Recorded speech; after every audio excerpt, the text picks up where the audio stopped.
So everybody, thank you for stopping in tonight and spending just a few minutes of your Tuesday evening with me. So we've got Shaun Porter here. I don't know if you guys have seen his channel. If you guys have not seen his channel and you've seen mine, you're doing YouTube wrong, and you need to stop and you need to find Shaun Porter's channel and you need to subscribe. So recently we've had a pretty big event take place here in the First Amendment auditing community that really affected somebody who's been in this community for a long time.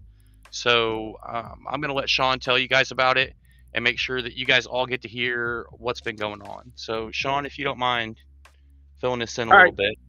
Well, basically, I met this person online named Lion One, Andrea, in 2020. She was my first fan. She liked all my videos. She commented on all of them. She shared my stuff. Right? Very nice lady. Ron Headland, a guy out of Virginia, was doing a bunch of protesting and stuff like I do. And we would team up. And he ended up getting this guy that showed up in a rabbit suit named William Barthel from Delaware.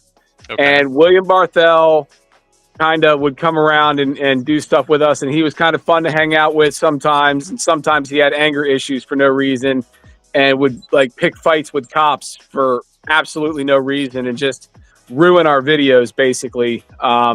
Mouthing off when he shouldn't be and just being he was extremely overly aggressive at times. Other times he was cool. He ended up hooking up with a lion in like 2023. That's Andrea.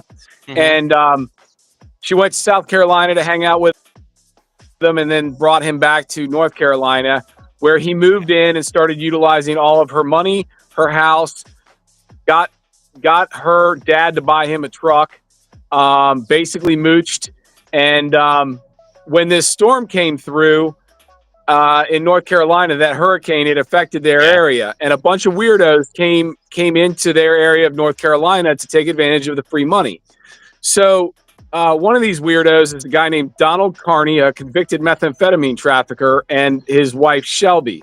And they were these fake church people that would go around asking for charitable donations to give to themselves and saying that they were a rescue ministry, but they were really just rescuing themselves.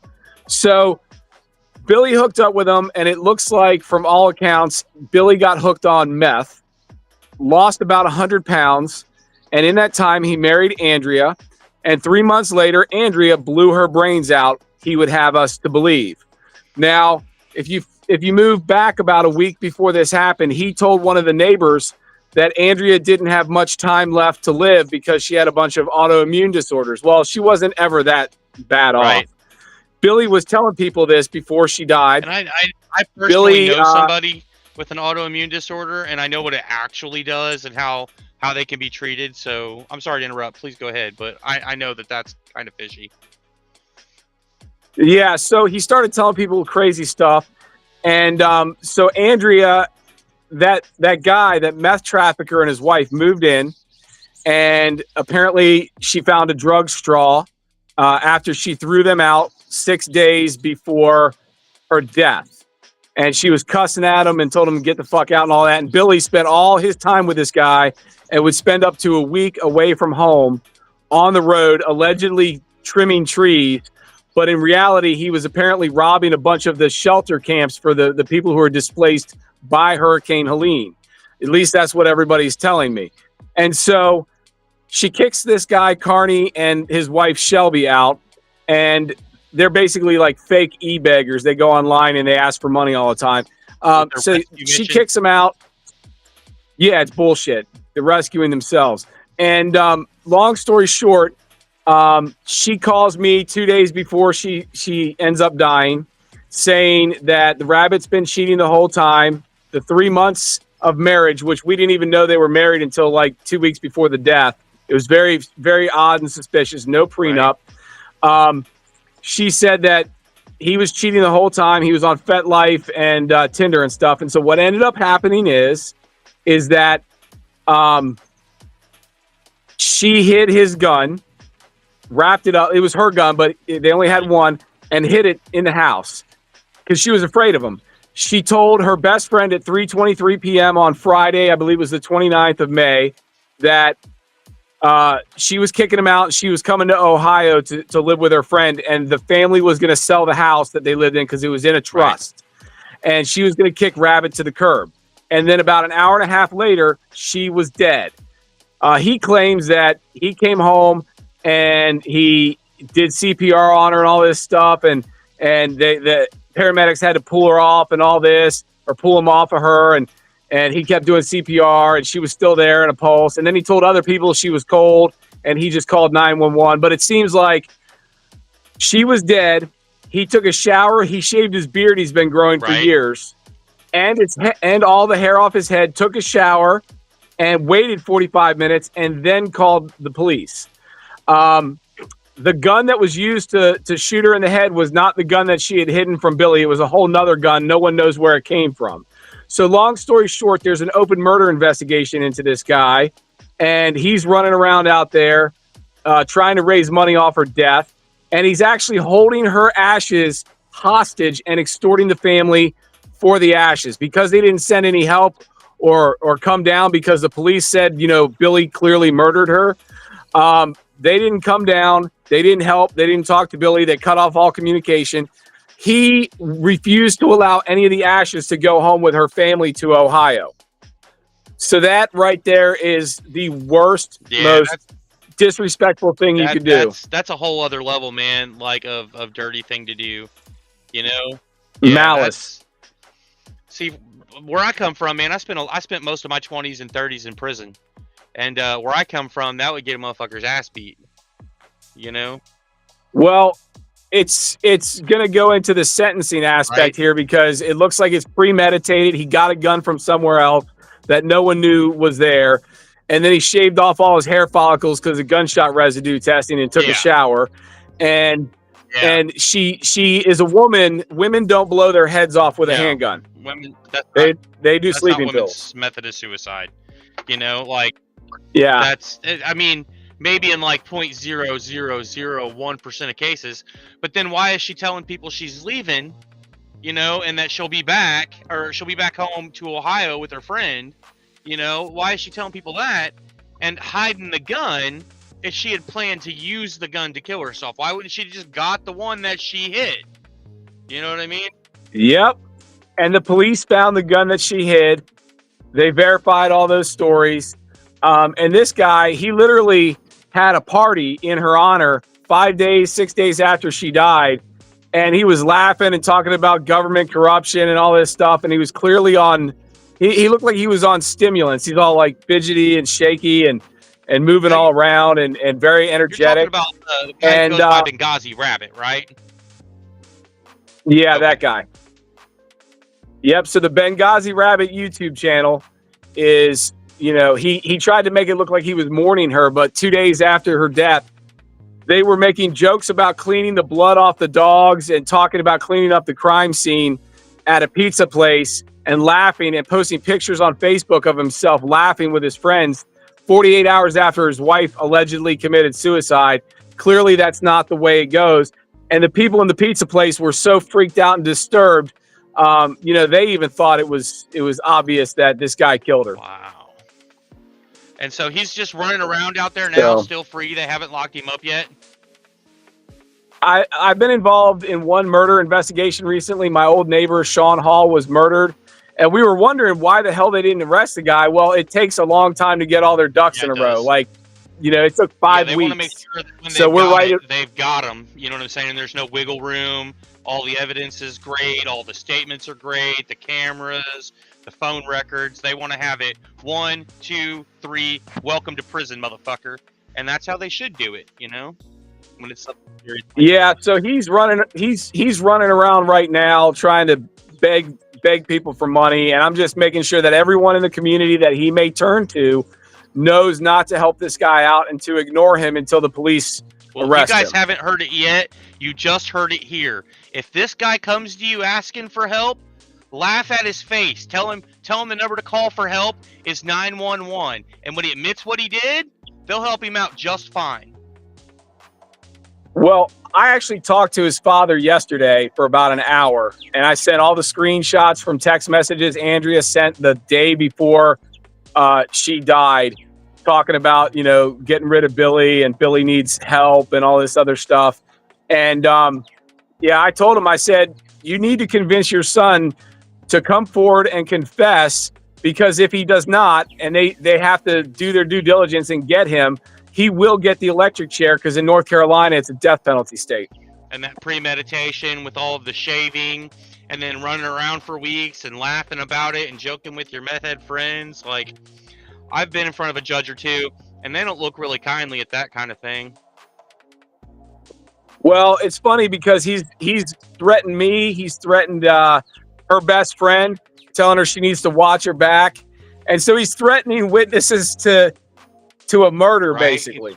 Not that we witnessed it, but witnesses to the events leading up to it, and conversations we had with her beforehand to explain her state of mind was not that of someone about to kill regardless herself. Of whether you were witnesses to the murder, you guys will probably be called as witnesses in a murder trial, and that you can't go fucking harassing witnesses who may be called in a murder trial. That's also a big no.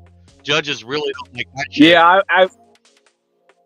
Yeah, I would say so. But long story short, everybody has cut him off, and he's gone kind of quiet like the last 3 days. So we're hoping he's just, going away until the cops do their job and we don't have to deal with him. But it was really irritating to see him on Facebook begging for money for her, talking about how she's in a better place and she's finally home.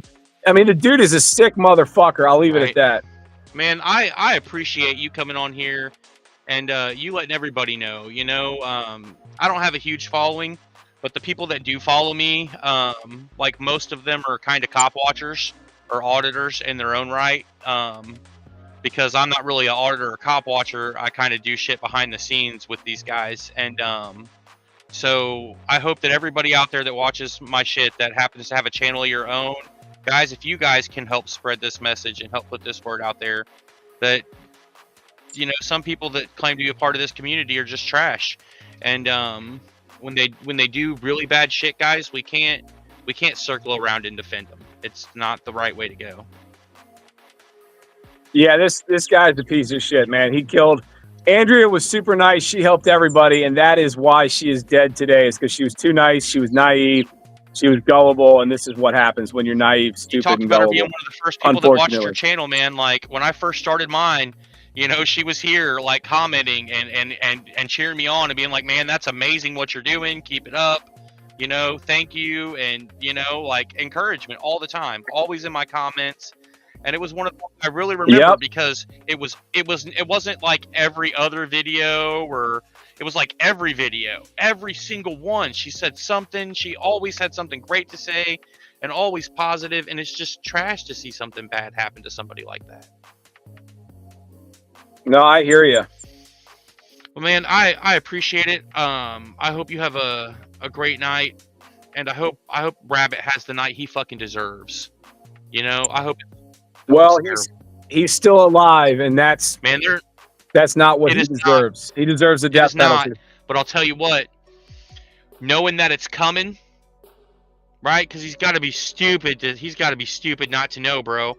Knowing that it's coming, shaking in your pants, that fear, that knowing that they're coming for you, and when they come for you, they're gonna do something. They're gonna do something really bad.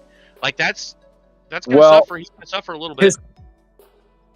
The meth trafficker, Donald Carney, the convicted meth trafficker, Donald Carney, and his wife, Shelby, fled to Virginia. They're now camping in Virginia as we speak. So they probably have an idea that they need to leave town. I'd bet so. I'm surprised. And Rabbit's been quiet for a couple of days, you said? And so nobody really knows his whereabouts, about 3 days. Right? We're watching his social media and screenshotting everything he posts. He's posted some crazy shit. He's posted basically veiled threats. He's posted memes to try to guilt people who were talking about him. That's not going to work. He killed someone that we liked better than him. I mean, let's put it in really plain, simple terms. She was a nice, kind soul. He was problematic. He was funny sometimes. Sometimes he did cool stuff, but then a lot of times he was just a rude psychopath, and just kind of being an asshole for no reason.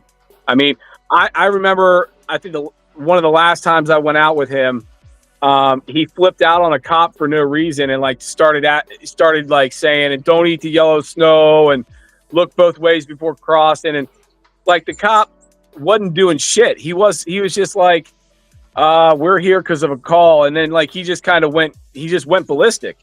And it was uncalled for. And I had to edit the video because, he was in a rabbit suit. He was not supposed to even be talking. Right.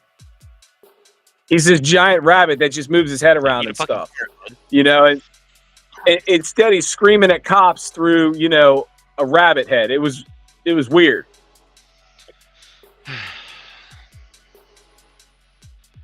So, and, give me 1 second, and I'm going to pull this up here. We've had a few people in here watching for a little bit. I appreciate everybody stopping in.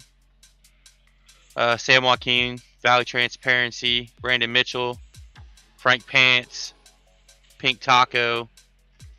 Man, we got all kind of people in here tonight, and I appreciate everyone stopping in. Roadhog, Broken System.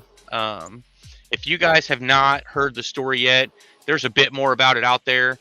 I'm sure if you go to Shaun's channel, you'll find a bit more about it there. And if you guys don't know Shaun Porter and you're watching my channel, like I said at the beginning of this video, you are definitely doing YouTube wrong.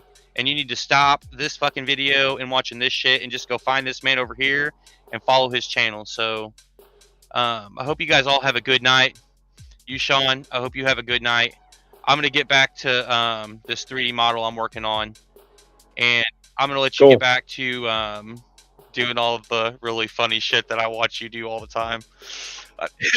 I'm only, just for the record, I'm only really on TikTok on Shaun Porter News, SHAUN Porter News on TikTok. I got 3 strikes in a row right during the election in November, and they took my channel down, and it was total BS, and there was no argument. It was totally on purpose, and I hadn't violated any of the community guidelines. Right. Well, I will definitely come follow you on TikTok, bro. I didn't know you were on there, but now that I do, I'll come follow you tonight, man. And you guys heard it. Appreciate it. Go over there to TikTok and follow Shaun Porter, guys. You all have a good night. We're out of here. All right. Take care, sir. Bye.